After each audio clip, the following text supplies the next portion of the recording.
The U.S. economy really is the envy of the world under Biden's leadership. Since just before the pandemic started to the end of 2023, U.S. GDP grew nearly twice as fast as Canada's, 3 times as fast as the European Union's, and more than 8 times as fast as the United Kingdom.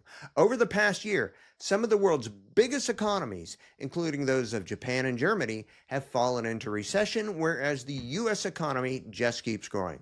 Now, what about inflation? Prices have gone up globally because of the pandemic, but wages have increased as well. In the US, prices rose about 20% since the beginning of the pandemic, but wages increased by more than 26%.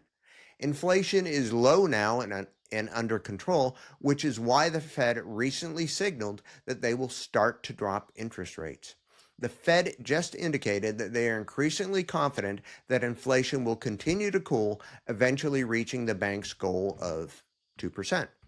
Now, what is really interesting is the improvement in wage inequality. From 1964 to 2018, real wages for most workers, they hardly budged.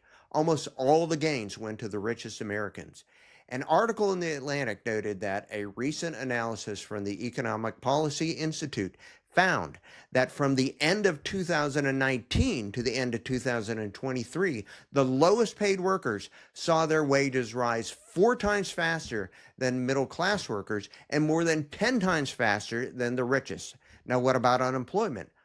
The unemployment rate has been at or below 4% for more than 2 years, the longest streak since the 1960s. Most top economists say that inflation and economic growth would be worse under Trump. The U.S. is definitely better off under Democratic leadership. Why would we want to change?